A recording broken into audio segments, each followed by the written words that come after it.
듣는 라디오입니다. 오늘 대전장차연에서 눈이 멀 것 같아요. 대전장차연에서 함께하고 계시죠. 그 중랑센터의 양유진 동지, 김유진 동지도 같이 나오셔서 또 이 서울 지역 센터에 자리를 또 빛내주시면 너무 좋을 것 같습니다. 저희 장애등급제 부양의무제 폐지 광화문 농성 오늘 982일차 되는 날이네요.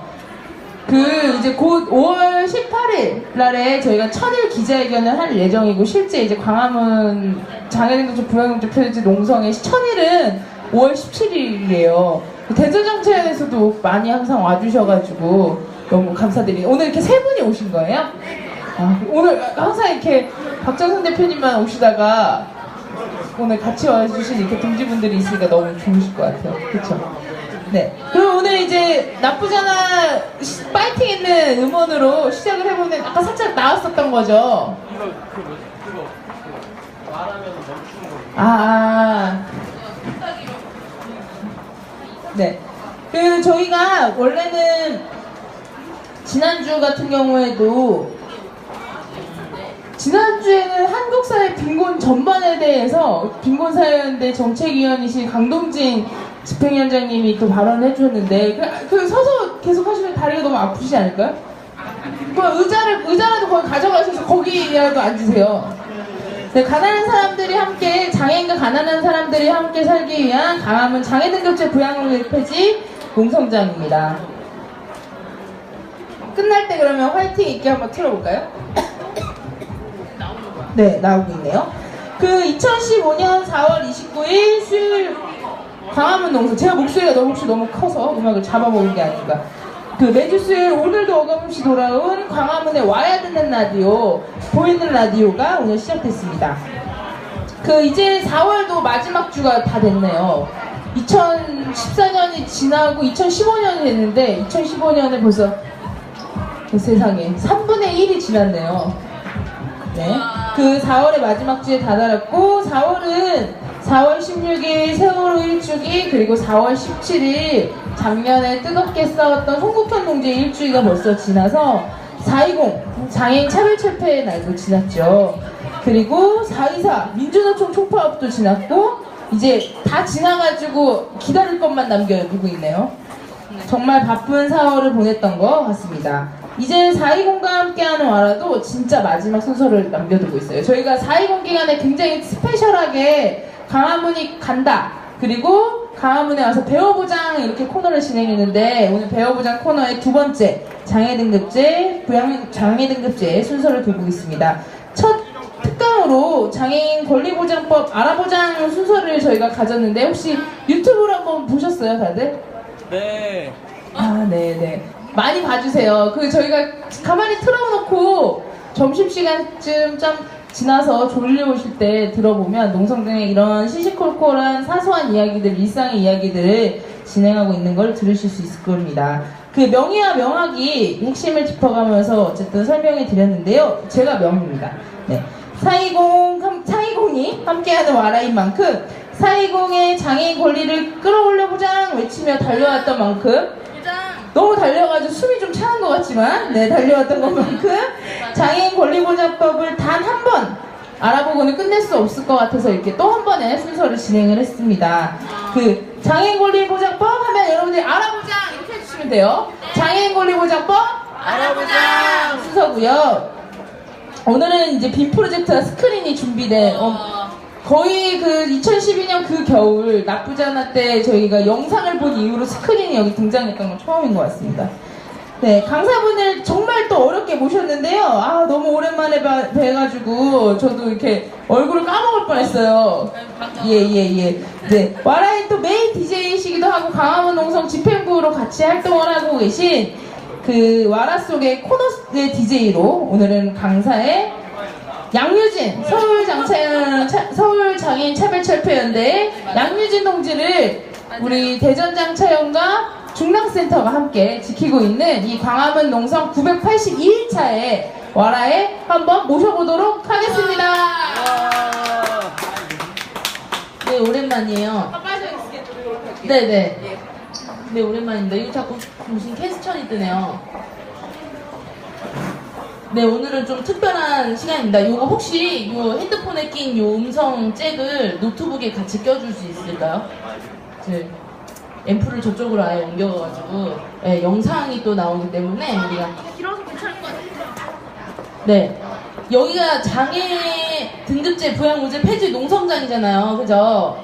근데 우리가 지금 3년 가까이 이제 달려오고 있는데 그럼 도대체 이 장애 등급제의 대안이 무엇일까? 장애 등급제 폐지의 대안이 무엇일까? 그래서 2년이 넘도록 3년 가까이 막 치열하게 이제 많은 분들과 단체에서 고민을 했죠. 그래서 지금 계속 또 이제 우리는 장애인 권리보장법을 그 장애 등급제 폐지의 대안으로 이야기를 좀 해보면 좋겠다 해서 올해 요 이제 프레지라고 하죠. 이제 보통 파워포인트를 사용하는데 프레지라는 요 프로그램을 통해서 우리 장애인 권리보장법 만들어 보자라고 여기저기 돌아다니면서 교육도 하고 교연도 하고 그냥 얘기도 나누고 그러고 있어요. 그래서 이번에는 이 장애 등급제 폐지를 위한 이 농성장에서 장애인 권리보장법 도대체 어떤 내용으로 채워지고 있고 왜 우리가 이걸 이야기하고 있고 또 여기 내용을 보시면 우리가 왜 지금 여기서 농성을 하고 있는지가 이제 좀 잘 정리가 돼 있어요. 그래서 제가 뭐 풍부하진 않지만 또 부족하지 않게 적절한 그 선에서 같이 좀 얘기를 나눠보고자 합니다. 그래서 한번 넘겨주시면 띵 또 넘겨주시면 돼요. 알아보죠 한번. 그래서 우리 뭐 무슨 일이 생기거나 막 이러면 막 싸움이 나거나 이럴 때도 막 법대로 해 막 이런 얘기를 많이 하잖아요. 그리고 무슨 문제들이 생기면 우리도 법을 막 찾아보기도 하고 그런데 한번 뿅 한번 해주시면 네. 더 해주세요. 아니면 무선 마우스 주시면 제가 이렇게 똑깍똑깍 할까요? 좋아요. 그죠? 네. 최신식 시스템입니다. 노트북은 저기 있고 인터넷은 여기 있고 또 마우스는 여기 있네요. 네. 네. 좋아요. 세상은 자꾸 멀리 가네요. 세상은 뭐가 하나 빠졌네요. 네. 세상은 바뀌지 않는 법이라고 하네요. 아무리 법대로 해도 세상이 잘 안 바뀌어요. 그죠? 너무 어렵기도 하고 그리고 이 세상은 그냥 있으면 또 바뀌지 않는 것 같아요. 그래서 우리는 세상을 바꾸는 법을 좀 알아보고 그 세상을 바꾸는 법을 좀 만들어 보자 라는 취지에서 이렇게 장애인 권리보장법을 좋아요. 이거 어디서 많이 본 것 같아요. 그죠? 좀 이따 할 거. 좋아요. 네. 그래서 세상을 바꾸는 법을 한번 만들어 보고 알아보자. 그 무엇일까 도대체? 여기 보시면 뭐가 보이시나요? 이렇게 사람이요. 네, 사람이 보이고 그 안에 또 사람들이 이렇게 되게 많죠. 네, 정말 많습니다. 그래서 우리는 되게 다양한 존재들이 살고 있고 되게 하여튼 외국인도 있고 막 그래요. 여기 똑같은 그림이 또 있네요. 막 똑같은 사람도 있네요. 네. 그래서 이렇게 다양한 존재들이 살고 있는데 이걸 보면 또 똑같은 사람들이 이렇게 모여있죠. 이건 도대체 무엇을 의미하는 걸까? 라고 했을 때 국가와 사회의 규격화라고 얘기를 하죠. 제도의 폭력으로 인해서 국가의 사회의 규격화, 그냥 똑같은 이 테두리 안에 다 밀어 넣는다는 이제 그런 얘기인데 그것의 주체가 바로 국가와 사회라는 거죠. 그래서 여기서 제일 쉽게 좀 이해할 수 있는 게 장애등급제를 좀 생각해 볼 수 있겠죠. 우리가 또 장애등급제 폐지를 외치고 있는데 이 장애등급제라는 제도, 장애인 복지라는 이 제도 정책 안에서 장애등급제라는 기준이 우리에게는 굉장히 폭력적으로 다가온다. 왜냐하면 굉장히 다양한 존재들인데 등급이라는 이 기준 하나 가지고 모든 복지 서비스를 제공하고 있잖아요. 그러다 보니 계속 뭔가 사고가 터지고 뭔가 복지 서비스가 제대로 전달이 되지 않고 여러 가지 문제들이 생기죠. 그것을 통틀어서 우리는 굉장히 다양한 존재들을 국가와 사회가 매우 규격화시키면서 제도의 폭력이 발생한다라고 이제 좀 이야기를 하고 있습니다. 이렇게 나누고 이렇게 줄을 세우고 있죠. 네. 바로 장애등급제 그리고 부양의무제도 그것 중에 하나가 될 수 있겠죠. 그러면 장애 등급제를 오늘 좀 심도 있게 파보자. 그러면 이 장애와 장애인에 대한 한국 사회 제도 변화 되게 딱딱할 수가 있어요. 우리 사회책에 보면 뒤에 막 그 연표 같은 게 나오잖아요. 약간 그런 건데 이게 또 지루할 수도 있지만 굉장히 중요하다. 여기 또 다 아시는 내용일 수도 있어요. 1981년에 뭐가 처음 만들어진지 혹시 아시는 분 계시나요? 장애인 복지 첫 장애 등급이 81년도부터 있었을 거다. 뭐 이렇게 해주시는 분도 있고. 장애 볼까요? 대충 좀 맞추신 것 같아요. 심신장애자 복지법. 이게 되게 많이 유명하죠. 네. 첫 장애인 복지와 관련된 처음 법입니다. 그래서 1981년도에 이 법이 만들어졌는데, 아까 장애 등급제가 이때 이렇게 만들어졌을 거다라고 했는데, 그 장애 등급제 전신이 이제 여기서부터 시작되는 거죠. 그래서 그 뿌리가 바로 이때부터 시작되는 거다라고 보시면 될 것 같고요. 심신장애자 복지법이 이제 만들어지고, 장애인 등록을 시작하게 됩니다. 그 전에는 뭐 나의 장애를 뭐 국가에 등록하거나 내가 장애인을 등록하는 그런 체계가 없었어요. 근데 심신장애자 복지법을 만들고 이제 장애인 등록을 이제 시범 사업을 이렇게 하죠.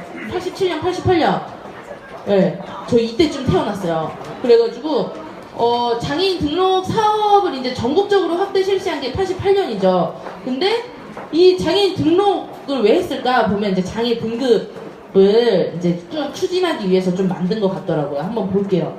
그래서 89년에는 지금 장애인 복지법이 지금도 있죠. 이 장애인 복지법의 이제 처음 시작이 1989년입니다. 그래서 심신장애자 복지법에서 장애인 복지법으로 이제 이름을 이제 탈바꿈하고 그 안에 내용도 쭉 이제 바뀌게 되죠. 근데 바뀌게 되는 게 이런 거예요. 장애 등급제가 이제 전면적으로 시행되는 거. 88년도에 장애인 등록제가 전국적으로 이제 시행되고 89년에 장애인 복지법으로 이제 변환되면서 장애 등급제가 전면적으로 시행됩니다. 네. 이게 아직도 이제 유지되고 있는 거예요. 그래서 굉장히 많은 문제들이 발생하고 있죠. 처음에는 5가지의 장애 유형으로 시작되었다. 이 장애 등급제가 여전히 유효하고 장애 복지법이 여전히 유효하기 때문에 그것에 대해서 좀 살펴보도록 하겠습니다. 그래서 우리가 흔히 말하죠. 생사의 저울이라고. 그래서 보시면 요거 우리 예전에 막 퍼포먼스 하고 기자회견 했던 모습입니다. 우리에게 장애 등급제랑 생사의 저울과도 같다라고 이야기를 하게 되는 그런 과정들이 또 있어요. 보시면 이렇게 장애 등급 판정 지침이 제작이 되고 종료 안 할 거예요. 네. 보면 장애 등급 심사 제도가 이제 도입이 돼요.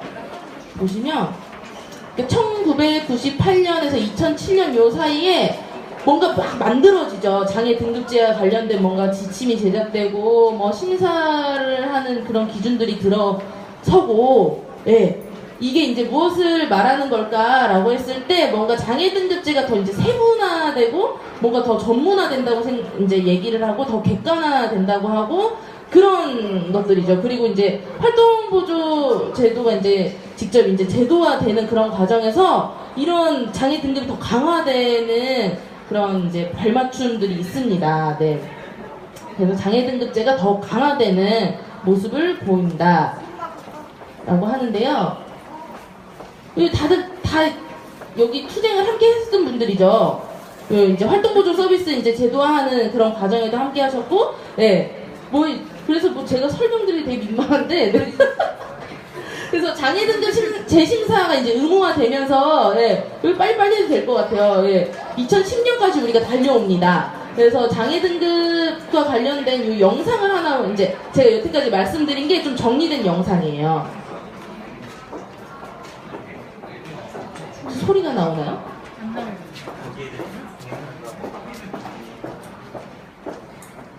이걸 꺼가지고.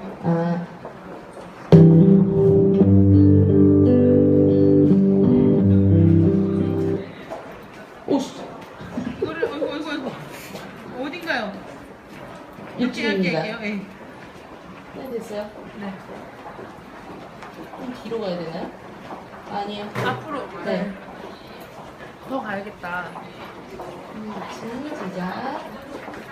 여기 2010년. 치마가 되게 좋네요. 그러게요. 응. 최첨단 시스템이면서 이거부터 볼게요. 볼게요. 이 되게 좋은 영상들이 많아요. 오른쪽 하나. 됐다.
네. 앞에 내용을 괜히 했다 싶을 정도로 참 영상이 좋죠. 네. 그래서 장애 등급 재심사가 이제 막 이루어지죠. 장애 등급 심사센터에서 어쨌든 기존에 이제 장애 등록제에서 장애 등급제로 이제 또 더 한 단계 가면서 거기서 이제 활동보조 지원제도가 제도화되면서 여기서 장애 등급을 심사하는데 이제 재심사까지 하는 이런 과정을 거치게 됩니다. 그러면서 막 이제 우리끼리 얘기를 했던 것 같아요. 이거 장애 등급 심사하고 재심사하고 이런 것도 문제지만 사실 장애 등급을 매기는 것 자체가 이제 문제다라는 인식들이 막 계속 있었던 것 같아요.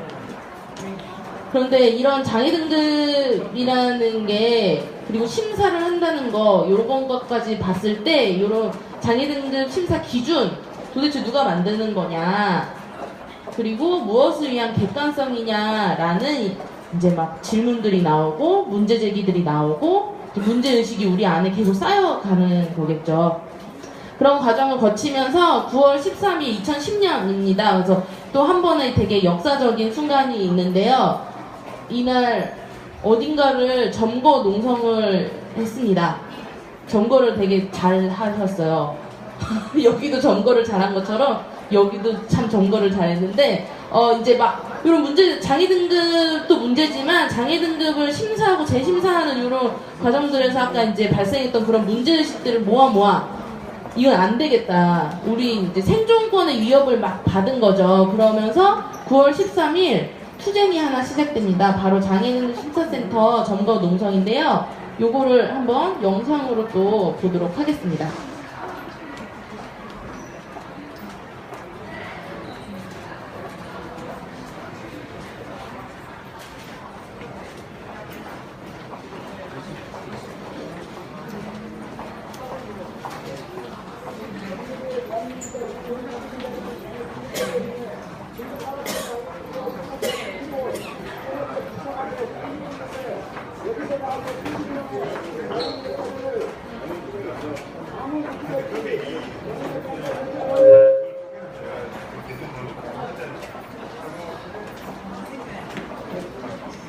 사변의 낙입니다. 이게 장애. 낙의 등급제 폐지하라.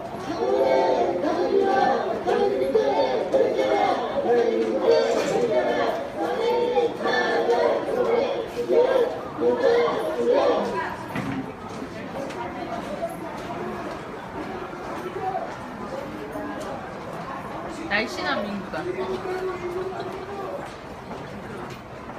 이명박정부 돌아서면서 저는 열심히 일하고 정말 성실히 일한다는 게 얼마나 무서운가라는 것들을 뉴스를 보면서 하루하루 생각해보게 됩니다. 속불의 기사는 4대강으로 성실하러 가기 위해서 정말 아침 일찍 일어날 겁니다. 장애 등급제 그리고 활동모집 서비스 설계하는 사람들도 저는 정말 열심히 일할 거라고 생각합니다. 그들에게 받는 월급 그 이상 저는 열심히 일하고 있을 거라고 생각합니다. 그런데 그렇게 열심히 일해서 나오는 결과가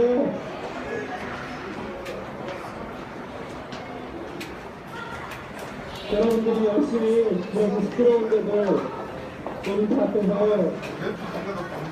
열심히 일하시는 그 결과가 장애들이 정말 중국처럼 그렇게 살아가도록 만드는 것이라면 저는 월급 공급적대로 일 안 하시는 게 사회를 위한 일이 아닐까라고 생각을 해봅니다. 여러분만의 탓은 아니라고 저는 생각합니다.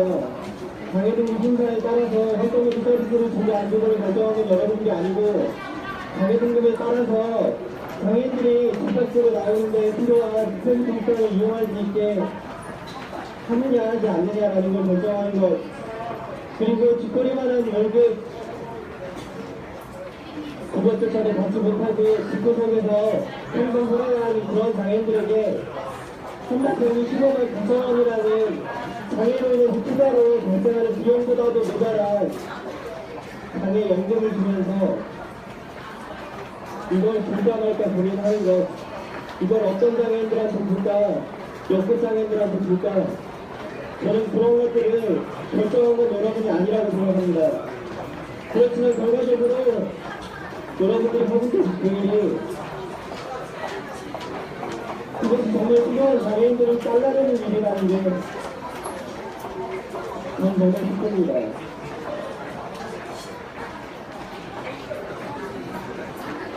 사실 눈물이 많지 않아서 항상 걸리는 일이 아닌데요. 그냥 열심히 일하는 사람들한테 와서 열심히 죽어가고 있는 사람들이 4년간 아니면 2년 후라는 게 너무 슬퍼서 눈물이 나왔습니다.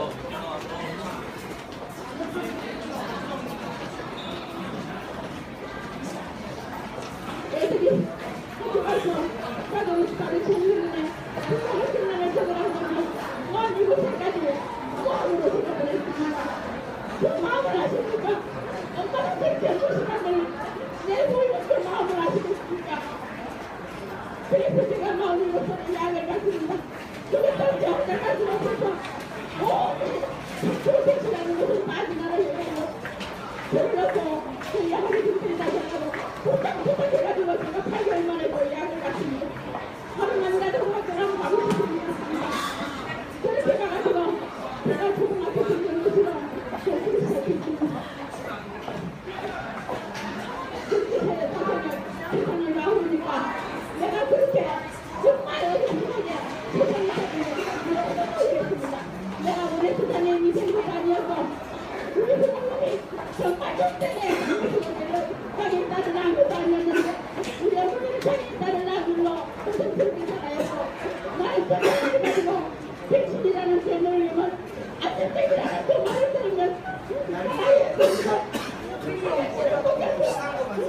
그때까지 요강에 대변을 보고 그 요강을 빼앗을 때까지가 정말 소용이었습니다. 그 지역에 전체를 못하고 이제 이 세상을 나왔는데 한정도를 없앤다는 말 그것이 내 세상에는 그들의 말이 정말 55년간 제가 제일 기뻐하는 마음입니다.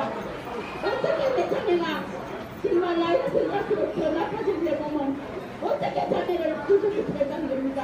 내가 어떻게 자매가 될 수 있다는 겁니까? 내 정말을 부족합니다. 그러면 자매들하고 다 이해를 합니다. 내가 정말 무섭습니다. 어떻게 자매야 할지가 무섭습니다. 그래서 저는 오늘 하겠습니다.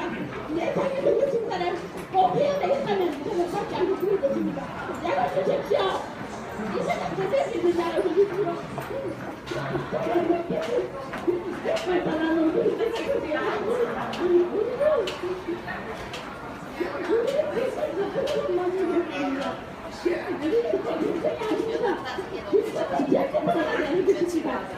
그때까지 박수는 그냥 알겠습니다. 네.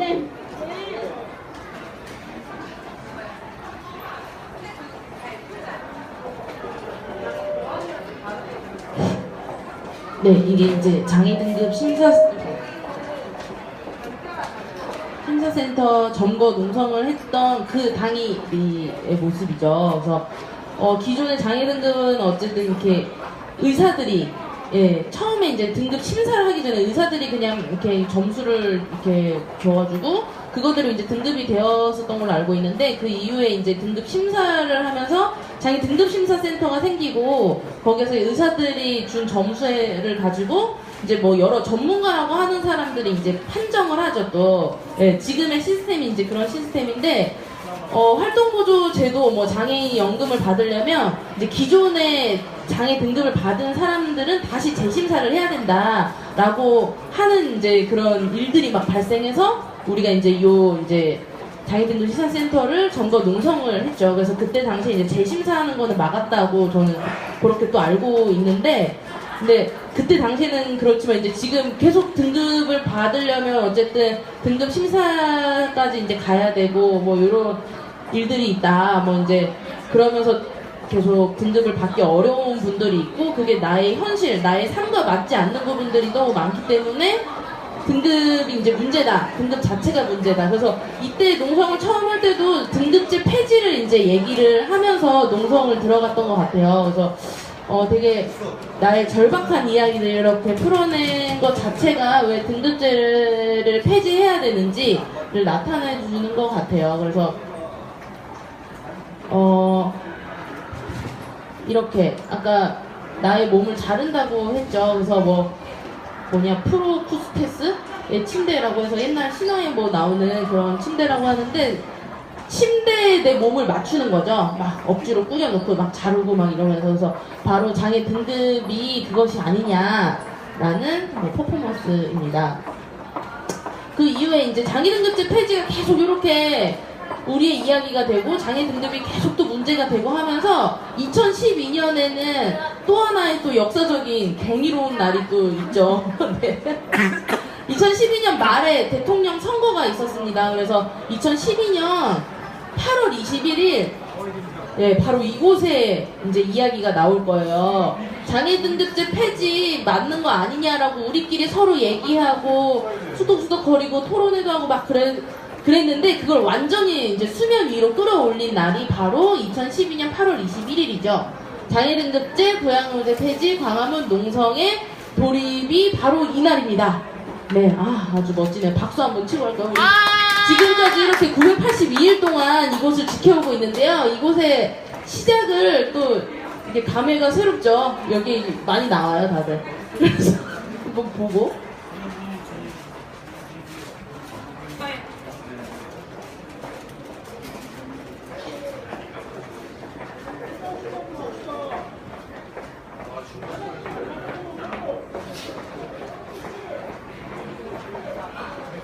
이용수 대표님 너무 지나가셨는데.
고양이가 기존의 문제, 그 할머니에게 자신의 사위가 고양이 문제였는데 그 집으로 있다가 직장을 가지게 되니까 그 고양이 문제 때문에 기록권이 박탈당하고 자살했습니다.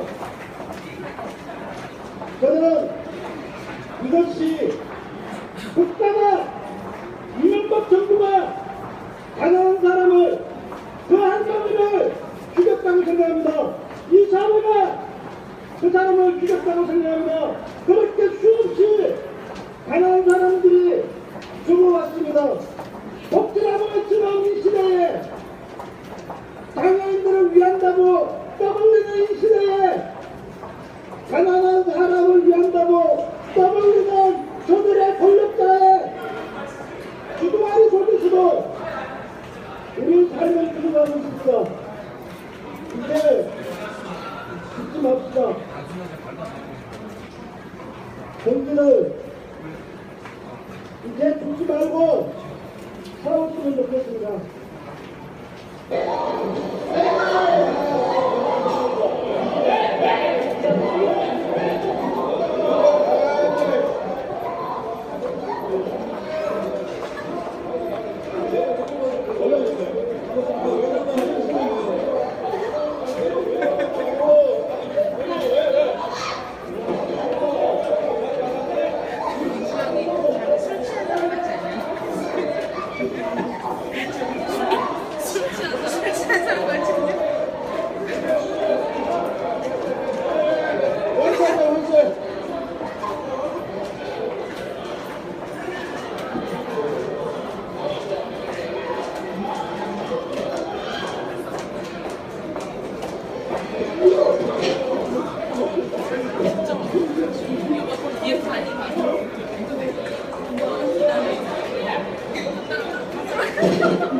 어떠세요? 이 자리에서 이 자리에 있었던 일을 좀 보셨는데 정말 멋지네요. 많이 변했어. 많이 변했어. 네, 지금 여기에 계신 동지들이 이 자리를 만들어 주셨고 진짜 이 자리를 또 지켜주신 것 같아요. 여기 다 계시네요. 여기 저랑 성철 동지랑 이렇게 몇 명 빼고서는 주인공이세요. 잘 싸우시네요. 그래서 어쨌든 그렇게 꽉 막힌 온갖 출구들을 다 뚫고서 12시간의 사투라고 들었는데요. 이렇게 농성 장애등급제 폐지 이야기를 이제 여기 광화문역을 지나시는 모든 분들에게 알려내는 982일 동안 그 활동을 쭉 이어오고 계십니다. 우리끼리 나눴던 그 장애등급제 폐지, 부양의무제 폐지라는 그런 화두 이야기들을 아주 적극적으로 끌어내고 있어서 그래서 2012년 말에 그 대선 때는 그 후보들이 다 장애등급제 폐지하겠다, 부양의무제 기준 완화하겠다 이런 약속들을 다 했었어요. 근데 지금도 여전히 아직도 똑같고 아까 진짜 함께 이제 죽지 말고 함께 살아서 투쟁하자고 했지만 장애등급제와 부양의무제 기준이 그대로 있는 그 상태에서 돌아가신 동지들도 참 많았습니다. 그래서 이 앞에는 지금 11분의 이제 영정이 함께 우리가 또 이제 투쟁을 열심히 하고 계시고요. 참 안타깝지만 또 이게 또 현실인 것 같아요. 그래서 많은 분들이 또 시민분들이 민원도 넣는다고 하지만 이게 불편한 것이 아니라 이 불편한 사회라는 거를 좀 알아주셨으면 좋겠습니다. 그래서 우리 계속해서 투쟁합시다. 그래서 생사의 저 이 장애등급제 도대체 이게 뭐가 문제냐? 라고 하면 쭉쭉쭉쭉 볼게요. 다들 이제 아실 거예요. 그래서 좀 우리도 이제 장애등급제 폐지 이제 좀 정리를 좀 해보자. 그래야지 좀 대안을 얘기도 할 수 있을 테니까. 그래서 장애등급제 첫 번째 문제는 그 말 그대로 굉장히 반인권적이다. 사람을 등급으로 나누는 게 어디 있겠냐. 예, 그죠. 이 복지제도의 그런 편의성 이런 걸 얘기하면서 등급을 매기고 있지만 복지제도 안에서 등급을 매기고 있는 그런 부분을 보셨나요? 예, 장애인 복지에서만 유일하죠. 그래서 낙인화의 문제, 예, 등급으로 낙인을 찍는다. 그리고 장애 정의에 대한 문제가 있습니다. 지금 이제 나중에도 볼 텐데 장애를 굉장히 개인적이고 의학적이고 그냥 일반 손상에만 그치고 있는 그런 개념으로 지금 가고 있기 때문에 전체 장애인 복지 방향이 굉장히 개별적이고 의학적인 장애는 손상일 뿐이다. 개인의 손상. 그래서 뭔가 고쳐내고 재활하고 이런 개념으로 접근되고 있죠. 그리고 세 번째로는 서비스 판정 기준의 문제입니다. 장애인 복지 안에서는 장애 등급과 가구 소득이 아주 핵심적인 기준으로 자리 잡고 있는데요. 장애 등급이 굉장히 높을수록 그리고 이 가구 소득 기준이 이제 굉장히 낮을수록 우리는 사회복지 제도 안에 정책 안에 들어갈 수 있죠. 그리고 또 핵심은 요 가구 소득이라는 거에 또 맞춰져 있어요. 우리는 이게 개별적 존재고 이 사회에서 자립해서 살아나가려면 나 개인이 굉장히 중요한 존재인데 우리 사회복지 제도는 모두 다 가구 소득 기준에 맞춰져 있기 때문에 서비스 판정의 기준에 아주 문제들이 많다. 그리고 행정 편의주의와 권리 제한의 문제. 이것은 이제 행정 편의주의 말 그대로 이제 서비스를 공급하는 주체만을 생각하는 거죠. 그래서 이제 국가가 우리에게 서비스를 준다라고 생각을 하는데 이 사회복지의 주체는 바로 여기 계신 분들은 나라고 이제 생각을 하실 거예요. 그죠? 그렇기 때문에 이제 행정 편의가 이제 보장되려면 굉장히 단순화되어야 되고 이런 것들도 연결되기 때문에 장애 등급이 아주 행정 편의주의에 잘 맞물려 있는 아주 짝꿍인 그런 거죠. 그래서 그러다 보니 또 우리는 그 권리가 굉장히 제한이 될 수밖에 없다. 왜냐하면 이 서비스에 이제 뭐 판정하고 제공하고 이런 주체 그리고 그 중심이 이제 행정 편의주의에 맞춰져 있기 때문에 우리가 이제 일명 수급자라고 말하죠. 예, 복지 수급을 받는 사람들이라고 이제 일컬어지는데 그러다 보니 우리의 권리는 굉장히 제한적이고 이 시스템 안에서 우리가 주체가 될 수 있는 구멍은 하나도 없는 이런 현실인 거죠. 그게 바로 이제 장애 등급제에 이렇게 맞물려 있고, 요거는 이제 뭐 소득보장 문제, 의료적 장애 등급 기준에 모순이 있다. 그거는 이제 그 장애인 권리보장법 이야기를 좀 살펴보면서 요런 소득보장 기준을 어떻게 해야 될까? 이 장애 등급 요거 이제 어떻게 권리 제한이 아니라 권리 보장으로 만들어갈까라고 이제 설명을 좀 드리도록 하겠습니다. 그래서 이렇게 크게 네 가지로 좀 구분을 이제 장애계에서는 좀 하고 있습니다.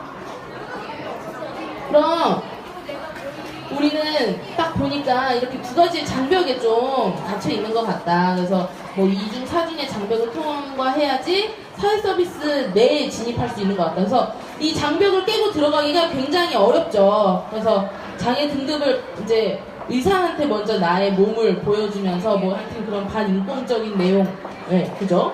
굉장히 수치스럽기도 하고 모욕적인 그런 과정들을 거쳐야만이 내가 장애 등급을 높게 받을 수 있고, 그리고 굉장히 가난하다는 것을 증명해내야지 뭔가 이제 수급권자가 돼요. 기초생활 수급권자가 또 돼야지 좀 소득 보장도 많이 될 수 있으니까. 그래서 그런 경제적 장벽과 의학적 장벽을 모두 통과해야 되는데 그 장벽을 통과하기 너무 어렵다. 네. 복지제도라는 게 사람을 살려야 되는 게 맞는데 이렇게 장벽이 두꺼우니 우리가 어떻게 복지제도 안으로 들어갈 수 있고 안전하게 살 수 있겠어요, 그죠? 그렇다면 요 생사의 저울만 없애면 우리가 좀 살만할까? 라는 질문을 또 던지고 있죠. 장애 등급제만 폐지되면 우리 좀 괜찮을까요? 약간이요. 약간, 그죠? 약간은 될 것 같아요. 여기 농성장도 적고 고양이 문제인데요. 그렇죠. 부양문자 기준도 같이 폐지해야 되니까.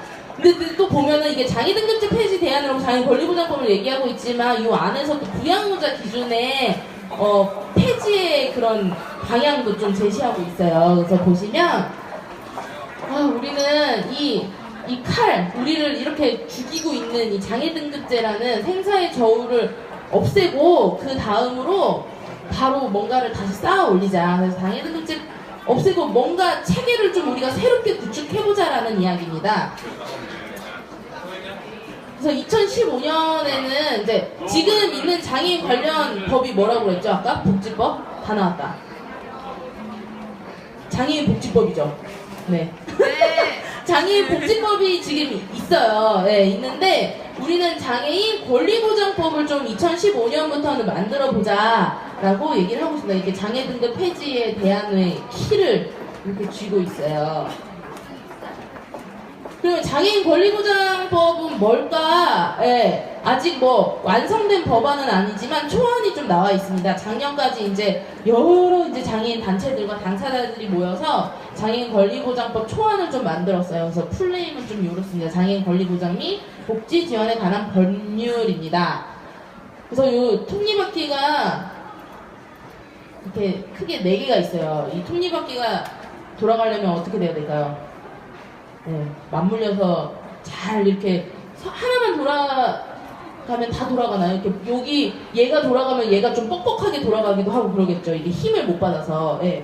전체가 좀 원활하게 돌아가려면 얘네들이 다 이렇게 다 움직여줘야지 이 톱니바퀴가 다 돌아갈 것 같아요. 그래서 장애인 권리보장법 톱니바퀴가 돌아가려면 요 이제 구성 요소들이 원활하게 조금씩 움직여줘야지 이렇게 무지개도 뜨고 나무도 자란다는 얘기예요. 네, 그렇습니다. 그러면 이렇게 크게 4가지가 있어요. 장애를 재정의하고 개인별 지원 체계를 구축하고 그리고 권리 용어의 부분을 꼭 이제 반드시 명기하고 탈시설 소득 보장 부분을 어떻게 좀 고민해볼까? 장애인 권리보장법의 핵심 내용입니다. 그래서 이 내용들을 한번 조금씩 살펴볼게요. 우리가 알아야지 좀 사람들한테 설득도 하고 하니까요. 그래서 장애에 대한 이제 재정의 부분을 좀 보겠습니다. 이렇게 한번 같이 읽어볼까요? 여기 제목부터 시작. 네. 유엔 장애인 권리위원회의 한국 정부 국가 보고서에 대한 최종 견해. 네, 유엔 장애인 권리위원회에서 이런 데가 있대요. 유엔은 아시죠? 뭐, 유엔 그 기구 안에서도 이 장애인 권리위원회가 있는데 안 하는데요? 네. 권리위원회가 있는데 한국 정부 국가보고서에 대한 최종 견해입니다. 우리 한국 장애인 정책에 대한 이제 그런 부분들을 좀 본 것 같아요. 그래서 이렇게 권고를 했어요. 그래서 본 위원회는 여기서부터 읽어볼까요? 장애인 복지법이 의료적 장애 모델을 언급하고 있는 점에 대해 우려한다. 대충 무슨 얘기인지 아시겠죠? 네. 장애인 복지법에서 장애라는 것은 의료적 장애 모델을 이제 말하고 있는데 이거에 대해서 우리 유엔에서는 이게 되게 우려된다라고 이렇게 공고를 한 거예요. 그래서 이거 이렇게 의료적인 장애 모델이 아니라 보다 이제 좀 인권적인 그런 개념을 써야 되지 않겠냐라고 작년 10월에 이렇게 한국에 보내온 의견서입니다. 네. 좀 우리랑 이렇게 생각이 비슷한 것 같아요. 그죠? 우리 농성장이 유지되어야 하는 이유가 여기 있습니다. 그래서 기존의 이제 장애인에 대한 정의가 이제 문제가 있다라는 것을 좀, 세계적으로 이제 알리고 있는 거죠. 우리 한국에서만 문제가 아니라 어쨌든 여러 나라들이 모인 이 기구에서도 이게 문제다라고 이렇게 지적을 해준 거죠. 그래서 기존의 장애인 복지법의 장애인의 정의는 바로 이래요. 아마 이제 많이들 보셨을 텐데 신체적, 정신적 장애로 오랫동안 일상생활이나 사회생활에서 상당한 제약을 받는 자입니다. 이것이 말하는 건 아까 이제 유엔에서 얘기했던 굉장히 의료적인 모델을 장애로 보고 있다. 좀 인권적이지 못하다라는 이야기도 했죠. 그래서 우리는 장애인 권리보장법에서는 이렇게 좀 정의를 하려고 합니다. 좀 차이가 보이시나요? 네. 좀 차이가 있는 단어가 뭐라고 이렇게 느껴지세요? 사회요. 사회요. 네. 사회라는 말이 좀 들어갔죠. 그리고 여기. 그 사회 안에서 문화적, 물리적, 제도적 장벽으로 인해서 발생하는 것이 바로 장애다라는 이야기를 하고 있는 거예요. 이게 굉장히 중요한 것 같아요. 예. 이렇게 장애와 장애인에 대한 정의가 이렇게 사회적으로 바뀌면 어쨌든 이 법이 전체적으로 이제 좀 문제의 해결 방식을 사회적으로 풀어나갈 수 있는 그런 첫 단추를 끼는 작업이 될 수 있겠죠. 그래서 이 장애인 권리보장법 만들기가 쉽지 않겠다라는 생각이 좀 이렇게 장애 개념부터 좀 들어요. 어떡하죠? 그래도 해요. 네, 그래도 합시다. 어쨌든 이런 정의는 좀 마음에 드시나요? 네. 괜찮은 것 같아요. 괜찮은 것 같아요? 한번 해볼까요? 네. 기존의 장애인복지법에서 정의하고 있는 내용이랑은 어쨌든 굉장히 다른 지점을 꼬집고 있다라는 것을 기억해 주시면 좋을 것 같고요. 두 번째로 바로 개인별 제한 체계입니다. 지금은 등급제가 있잖아요. 그 등급으로 개별적으로 지원해 주는 건 아니죠. 등급별로 지원을 해주는 거죠. 1등급, 2등급, 3등급 이렇게 나눠서 1급, 2급, 3급 뭐 이렇게 나눠서 등급별로 지원을 하는데 장애인 권리보장법 좀 개인별로 지원을 해보자. 왜냐면 우리가 등급 자체가 되게 개별적인 그런 삶을 대변해 줄 수 없잖아요. 그래서 그럼 도대체 나의 삶을 이 복지제도로 이제 좀 보장받고 나의 권리를 그러기 위해서는 우리 개인의 삶을 좀 들여다볼 필요가 있겠다. 그래서 지금은 이렇게 장애인 등록을 하면서 뭐 여러 가지 문제들이 있죠. 의료적 기준의 장애 등급제 개별 욕구에 부응하지 못한다. 그리고 이제 판정과 서비스를 연결하는 장치가 미흡하다. 대부분의 서비스가 이제 민간 위탁이 되어서 관리 감독이 잘 안 되고 소극적이다. 그래서 되게 여기가 중요한, 국민연금공단에서 되게 중요한 걸 하고 있죠. 장애 등급 심사를 하고 있으니까요. 그리고 의사들이 이제 점수를 주고 그걸 가지고 심사를 하고 있고, 이 사람들이 과연 우리의 삶을 다 알 수 있을까라는 사실 의문이 되게 많이 드네요. 네. 그래서 이제 읍면동에서 이렇게 신청도 받고 이제 그 결과도 통지하고 이러고 있죠. 이러다 보니 나의 장애에 대한 적절한 서비스가 제공되지 못하는 그런 일들이 너무 많이 발생하기 때문에 우리는 장애인 권리보장법에서 이런 좀 시스템을 만들어 보려고 한다. 뭐 똑같은 표인 것 같지만 핵심은 이제 여기에 있겠죠. 장애인의 자기 결정권을 행사할 수 있는 그런 시스템, 그리고 장애 등급제와 장애인 등록제를 폐지하는 요게 이제 핵심 키워드가 될 수 있을 것 같아요. 네. 장애 등급제면 문제냐? 사실 장애 등급제를 하기 위해서 장애인 등록을 먼저 아까 했잖아요. 네. 심신장애자 복지법에서. 그럼 장애인 등록을 해야 되면 어쨌든 장애 등급 이외에 어떤 비슷한 것들이 또 계속 나오겠죠. 네. 장애인 등록을 하고 여기에 맞는 뭐 장애 등급제 이름만 바꿔서 비슷한 시스템이 나올 수밖에 없는 그런 구조인데, 그러면 이런 문제들을 없애려면 이 장애인 등록도 없애야 되지 않겠냐라고 이제 합의를 본 것이 이제 바로 작년 말에 이제 장애인 권리보장법 막 얘기를 하면서 이제 여러 장애 단체들, 장애계에서 이렇게 얘기를 좀 이제 정리를 했죠.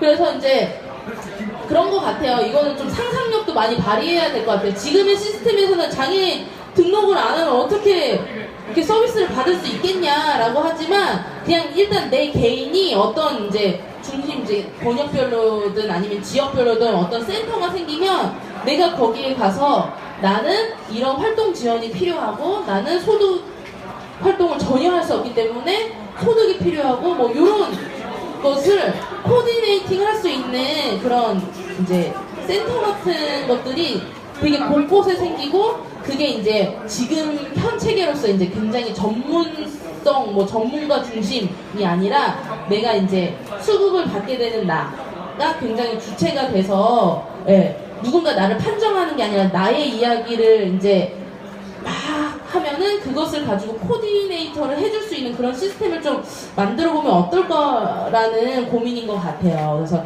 개인별 지원 체계가 진짜로 이제 잘 되기 위해서는 지금의 전체 복지 시스템 안에서는 좀 어려울 수도 있겠다.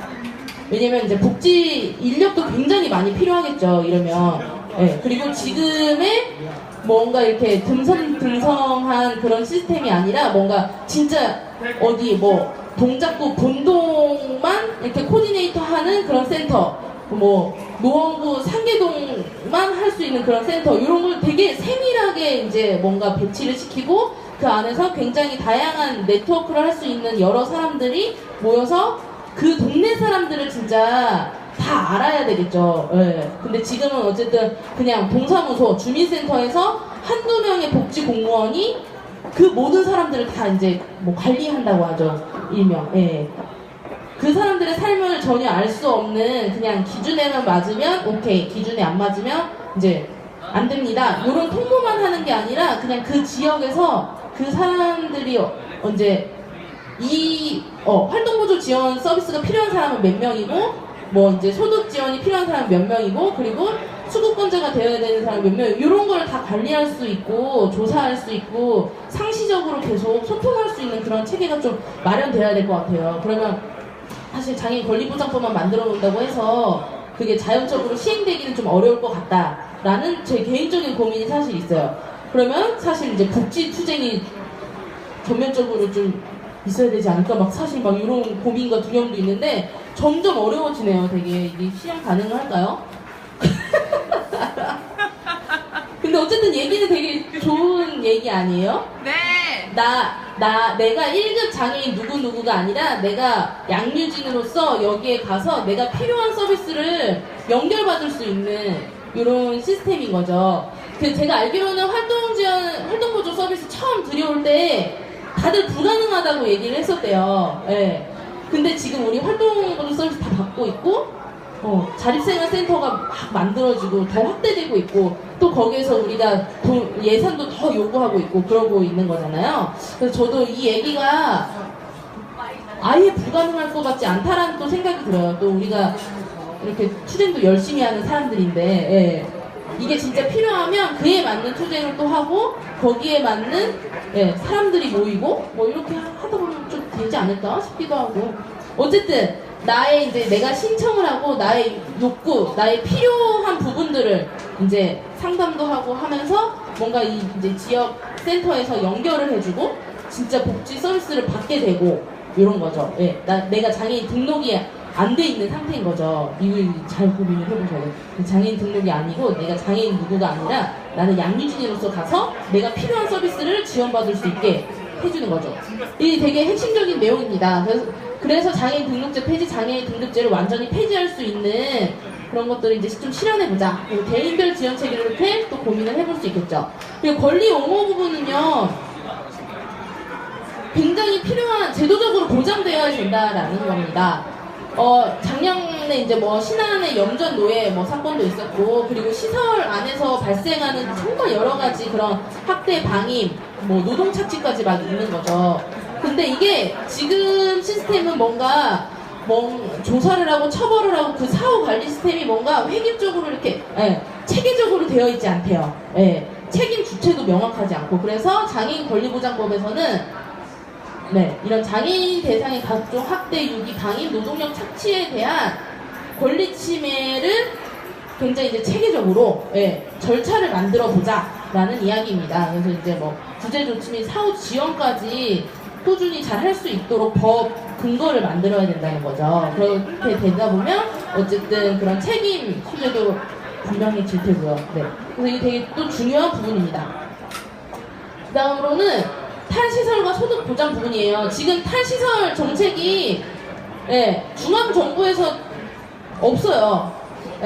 다 지자체에서 개별적으로 알아서 하고 있는 현실입니다. 그래서 이런 시설들은 열심히 돈을 벌고 있죠. 대부분의 시설들이 착한 시설이 있다고는 하지만 저는 잘 못 봤어요, 그런 시설을. 그래서 중앙정부 차원에서 탈시설 지원책에는 전혀 없습니다. 그래서 서울시에서도 따로 그냥 서울시 탈시설 정책이 있는 거고 뭐 어디 다 지역별로 그게 따로 있죠. 그래서 이것을 법 안에 명시를 합니다. 장애인 권리보장법에서는 탈시설 중앙정부가 책임지고 지원책을 만들어야 된다라는 거, 이걸 명기하는 것 자체가 굉장히 큰 의미가 있고 법에서 이렇게 하고 있으면 근거가 있기 때문에 해야 되죠. 그리고 또 중요한 건 바로 소득보장입니다. 지금 소득보장 있죠. 장애인 연금도 있고 장애 수당도 있고 그리고 감면 할인 제도가 있습니다. 이거 다 하면 얼마 정도 받으시나요? 7,000원이요? 70만원이요? 70만원까지 받아요? 수급비까지 하면 이제 수급권자가 되면 이제 좀 어느 정도 더 받을 텐데 장애인 복지 부분에서는 뭐 얼마 뭐 장애인 연금 최대로 많이 받아봤자 한 20만원 정도? 근데 그거 다 못 받잖아요, 그죠? 이것도 또 등급이 이제 또 들어가고 하다 보면 다 못 받습니다. 그래서 뭐 장애 수당은 말할 것도 없고요. 그리고 감면 할인 제도가 있죠. 뭐 핸드폰 요금, 뭐 대중교통 이용할 때 뭐 전기세, 공과금 이런 거 뭐 여러 가지 부분에서 감면 할인을 받고 있는데 사실 뭐 장애인 연금, 장애 수당 합치고 뭐 없애고 어떻게 조정한다고 했을 때보다 이 감면 할인 제도 없앤다고 할 때 굉장히 많은 이야기들이 나온대요. 지금도 여전하고요. 근데 이 중요하죠. 되게 중요한데 이 장애 등급제를 계속해서 유지시키고 있는 한 꼭지가 바로 이 장애인 감면 할인 제도예요. 이 감면 할인 제도 때문에 이 장애 당사자들 안에서 장애 등급제가 사실 계속 유지될 수 있는 기제로 작용했던 거죠. 별 다른 저항 없이 20년 이상 기능했대요. 그런데 장애인 권리보장법에서는 이 감면 할인 제도도 중요하지만 전체 소득 보장을 어떻게 재편할 것이냐를 되게 많이 고민을 한 것 같아요. 그래서 감면 할인 제도, 우리는 좀 이렇게 또 부르고 있는 분들 있죠. 이 공정과 시혜적인 이런 제도가 아니라 좀 권리를 보장할 수 있는 측면에서의 소득 보장을 좀 고민해보자 해서 이 감면 할인 제도가 아니라 좀 다른 체계를 좀 얘기를 하고 있어요. 그래서 보시면 장애인 소득 보장의 현실이 이렇대요. OECD 회원국 중에서 되게 상대적 빈곤율 3배, 되게 가난하다는 소리예요. OECD 회원국 중에는 장애인들이 정말 가난한 나라 중에 하나다. 그렇지만 장애급여 지출 수준은 10분의 1이다. 사실 이 감면 할인 제도로 들어가는 돈을 보면 얼마 아마 안 들어갈 거예요. 왜냐면 덩어리가 크게 들어가는 건 사실 장애인 연금이거든요. 왜냐면 일괄적으로 무조건 줘야 되는 거니까. 근데 감면 할인 제도는 우리가 KTX 안 타면 그냥 혜택 못 받는 거고, 전기세 조금 쓰면 그만큼 혜택을 조금 받는 거고, 이런 거죠. 핸드폰 안 쓰면 그거 할인 못 받는 거고. 그러니까 되게 그것을 이용하는 사람한테만 이제 해당되는 건데, 장애인 연금, 뭐 장애수당 이런 거는 줘야 진짜 받아야 되는 거니까요. 그래서 급여 조출이 엄청 적고 가난한 장애인들이 굉장히 많다라는 현실인데, 그 상황에서 우리는 굉장히 적은 소득 지원을 받고 있고 감면 할인 제도만 계속 강조하고 있는 현실입니다. 그래서 장애인 권리보장법에서는 이런 걸 좀 하고 있어요. 여기 표순 소득 보장 금액이 표준 소득 보장 금액입니다. 그래서 이런 개념을 좀 만들어 보자. 뭐냐면 국민기초생활보장법에서는 굉장히 중요한 개념으로 있는데 최저생계비예요. 이 최저생계비에다가 장애로 인한 추가 비용을 합쳐서 우리 표준소득 보장 금액을 만들어 보자. 기초법에 최저생계비가 있으면 우리는 표준소득 보장 금액이라는 기준을 만드는 거죠. 예. 우리는 이 사회에서 살아가려면 최저 이 정도 금액은 있어야 된다라는 기준이에요. 근데 지금 기초법에서는 이 최저 생계비가 아니라 뭐 중위소득 몇 프로 이렇게 해서 막 바꿔가고 있는데, 요 최저 생계비로 한 거는 사실 뭐 최저 임금의 개념을 넣을 수도 있고 뭐 생활임금의 개념을 넣을 수도 있는데, 아직 이제 사회적 합의를 좀 이끌어가는 단계이니까 최저 생계비로 일단 넣자. 이게 제일 적은 기준이거든요. 낮은 기준. 그래서 이렇게 하면은 요 기준을 이렇게 놔두고 여기 밑에 있는 사람들에게 이제 소득 지원을 얼마만큼씩 할 거냐라는 이제 내용이 좀 채워질 수 있겠죠. 근데 여기서 중요한 거는 부양의무자 기준 적용이 없어야 됩니다. 우리가 얘기하는 소득보장 그 안에서는. 그리고 아까 원래는 가구소득을 기준으로 했죠. 근데 우리는 개인소득 기준으로 꼭 산출을 하자. 이게 되게 중요해요. 예. 그래서 요 표준소득 보장 금액을 이제 산출을 하면 우리는 이렇게 또 이제 어쨌든 요 이제 소득 지원을 해야 됩니다. 그래서 개인소득이었고 일단 일을 하지 못하는 당사자분에게는 이 표준소득 보장 금액을 모두 지급하는 겁니다. 그리고 두 번째로 개인 소득이 없어요. 예. 그런데 어쨌든 일은 할 수 있는 분인데 일을 못하는 분이다. 그러면은 일단 일을 하기 전까지는 최저 생계비까지는 지급하자. 그리고 개인 소득이 있는 분이에요. 그러면은 이 표준소득 보장 금액에서 나의 소득의 반을 감한 금액을 주자. 인 거죠. 예. 엄청 많이 벌면 이제 못 받는 거죠. 지금의 장애인 연금은 되게 희한하게 이게 소득 지원 제도인데요. 등급을 보잖아요. 그래서 흔히 이제 말할 때 1급이면 다 가난하고 6급이면 다 부자인가? 막 이런 질문을 던져볼 수 있어요. 네. 이 소득 지원은 어쨌든 기준이 있긴 있어야 되는데 이 등급이 들어가는 건 정말 말도 안 되는 것 같다. 그래서 어쨌든 그 비장애인들에게 이제 뭐 국민연금이나 뭐 이렇게 소득 지원, 기초생활보장제도에서도 마찬가지죠. 거기서도 소득을 줄 때는 소득만 보는 거죠. 재산과 소득. 그러니까 등급을 없앤, 그리고 부양의무자 기준 없고 개인 소득으로만 봤을 때 이런 개념을 만들어서 우리도 한번 해보자. 네, 라는 시도입니다. 그래서 사실 요거를 처음 만드는 것도 쉽지 않겠지만 이 안에서 어쨌든 계속 요 개념을 만든다면 표준소득 보장 금액을 계속해서 상향시키는 운동을 나중에 또 할 수도 있겠죠. 이게 진짜 만들어진다면. 예. 그래서 감면 할인 제도라는 굉장히 시혜적인 그런 복지에서 우리의 권리를 보장할 수 있는 복지로 좀 확 가자는데 여기서 되게 얘기 많아요. 그래도 줘야 이거 감면 할인 제도 있어야 되는 거 아니냐라는 이야기도 있지만 요거는 계속 뭐 논쟁도 할 수 있고 토론도 할 수 있을 것 같아요. 근데 작년에 이제 요것과 관련된 토론회가 있었는데 전국 장애차별철폐연대에서 분석을 한 표가 있었어요. 감면 할인 제도가 진짜 우리 실생활에 미치는 액수가 어느 정도 되고 요거를 없앴을 때 얼마만큼의 피해액이 있을까. 근데 생각보다 우리가 그렇게 내 삶을 위협할 만큼은 아니었다. 그거만큼 여기에서는 훨씬 더 많이 보장될 수 있는 의미가 있다. 라는 그런 게 있는데 그걸 좀 찾아보시면 좋을 것 같아요. 왜 우리가 항상 감면 할인 제도는 되게 달콤하잖아요. 어쨌든 저도 되게 달콤한데 KTX 탈 때, 예, 그죠?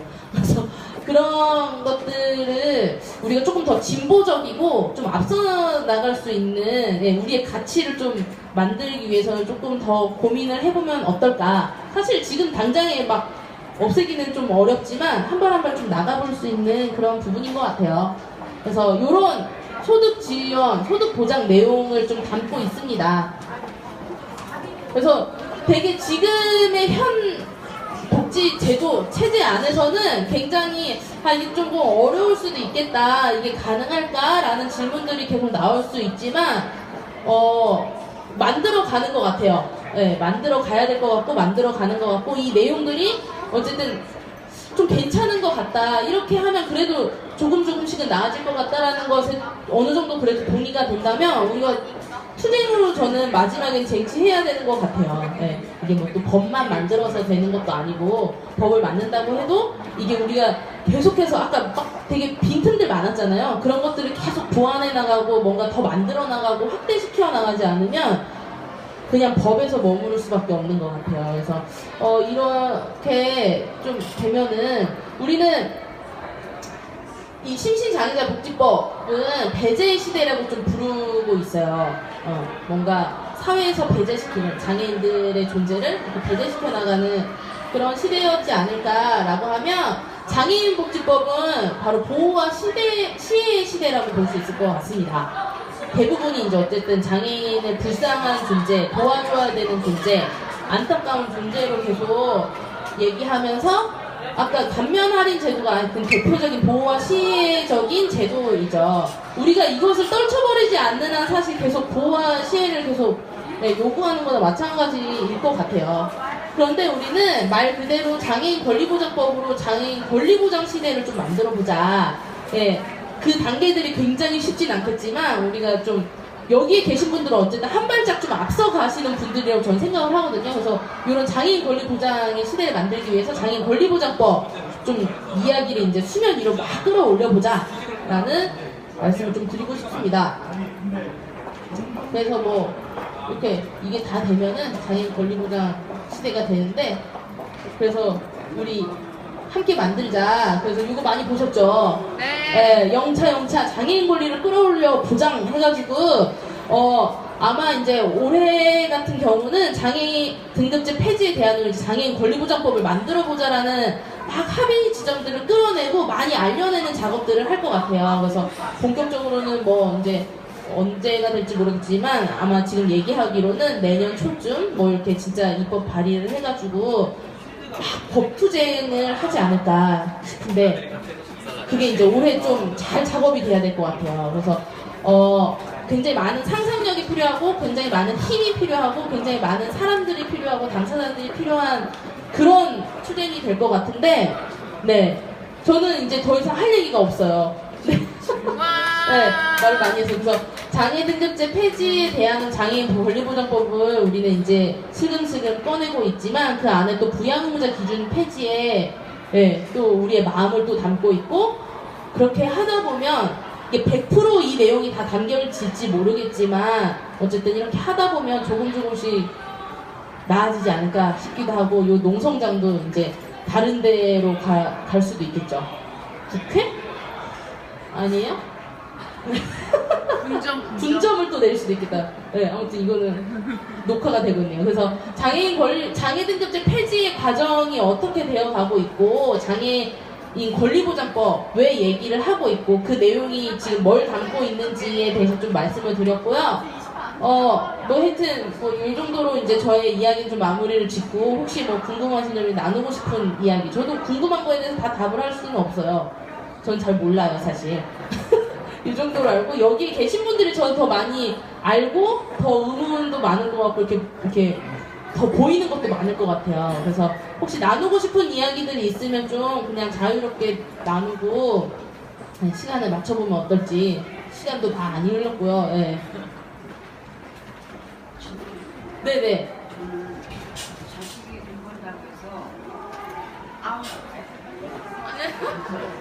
자식이 돈 번다고 해서 수급자가 떨어졌어요. 근데 솔직히 자식이 그 월급을 다 주냐는 얘기요. 그잖아요. 사이가 돈 벌면은 뭘 수급자가 떨어지듯이 그러면 장애연금은 뭘 의미로 해서 장애연금을 주는 거예요? 그 수급자 떨어진 사람들은 제가 2급이거든요. 22만 원이 나와요. 그러는데 아들 월급 기준으로 따라서 주는 거예요? 아니면 자산 기준으로 주는 거예요? 지금요? 지금은 장애 등급이랑 소득을 다 보는 것 같아요. 등급도 봐요, 등급도. 장애 등급. 실제 장애인들은 없어, 소득이. 말라고 남편이 뭐 없어. 그러니까 소득이 적어야 주는 거죠, 장애인이. 아들 월급 쉽게 얘기하면 우리 경우에는 아들 월급 때문에 수급자도 떨어지고 하려니까 안 돼. 그러면 차상이라도 해달라. 안 된대.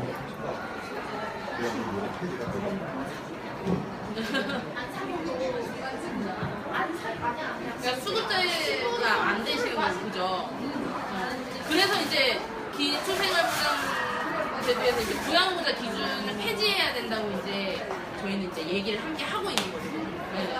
근데 이제 장애인 연금 같은 경우도 그 그거는 이제 소득 플러스 이제 장애 등급까지 보는 거라 가지고 네, 여기에서는 장애 연금에서는 이제 장애 등급을 빼야 된다고 이제 하고 있고 네. 부양무제 같이 폐지해요. 부양무제 기준. 네. 그래야지 내가 살 수 있는 거니까요. 그죠? 네.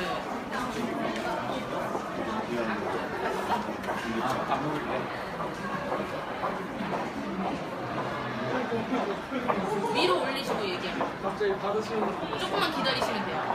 위로 올리셨어요? 좀 도와주세요. 아니 저거 그냥 위로 올리고 불이 꺼지면 돼요. 네. 말씀해요? 네. 한번 물어보신 거는 저 부양의무제 폐지에 대해서 물어보신 거고 네. 저는 궁금한 게 장애 등급제 네. 제가 2급이거든요. 네. 근데 이제 지금 보면은 주변에 보면은 1급에서 6급까지가 있는데 똑같이 그런 혜택을 보자는 건가 아니면 차등을 두고서 어차피 등급제가 폐지가 돼도 좀 차등을 둬야 되지 않겠나. 아, 이거에서는 차등이 아닌 거죠. 차등의 개념이 아니라 이제 개인별로 필요한 걸 다 받자라는 거예요. 다 맞자. 네, 개인별로 필요한 거. 저 같은 경우는 휠체어 갖고 이종 못하는데 손님한청 없어도 2급 3급이거든요.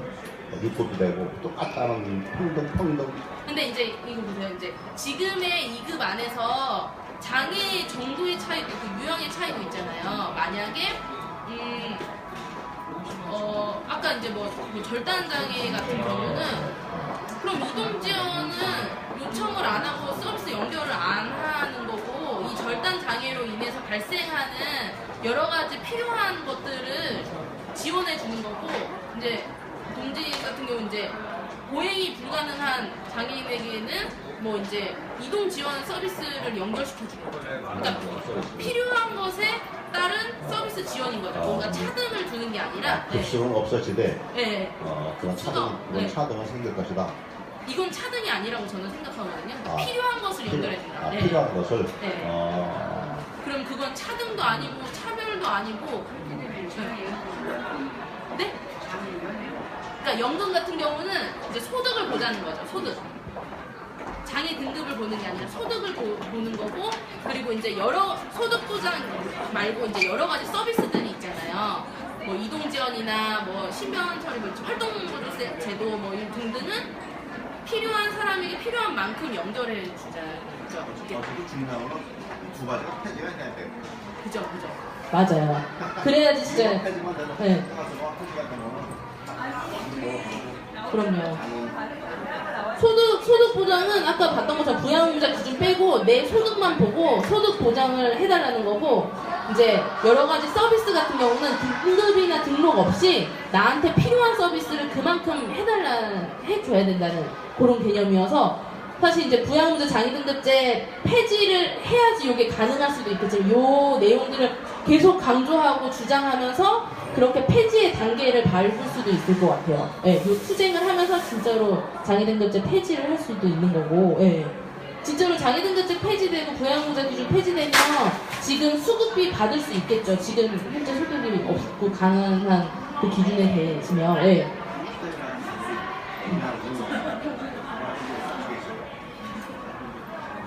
네. 이렇게, 네네, 또. 질문 있어요? 질문이 많네요. 질문 아니고 어쨌든 네. 그 아까 소득 보장에 봤을 때 근로 능력이 있는 장애인과 없는 장애인에 대해서 어느 정도 이렇게 다름이 있잖아요. 거기서도 그러면 전 장애인이 하나 더 할 게 생기는 것 같다는 근로 능력 평가, 또 현재 어쨌든 장애등급제와 같은 연금공단에서 환경 편의적으로 되고 있기 때문에 되게 전 되게 그래서 좋네요.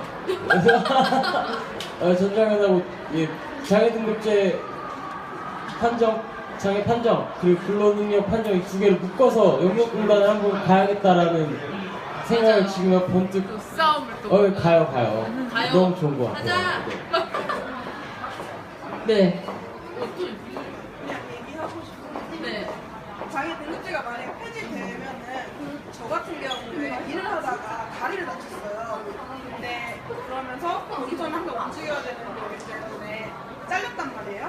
저는 순간 소득도 없어지고 다리를 다쳤기 때문에 아무 소득도 없으니까 만약에 저게 폐지되고 이제 그렇게 필요한 사람에게 쓸 수 있다면 저 같은 사람도 그만큼은 이제 가서 서비스를 받을 수 있는 거니까 이게 뭐 장애인이랑 국한된 게 아니라 모든 국민한테 열려 있는 거기 때문에 이게 약간 이제 장애 개념이 되게 확장될 수 있는 것 같아요. 예.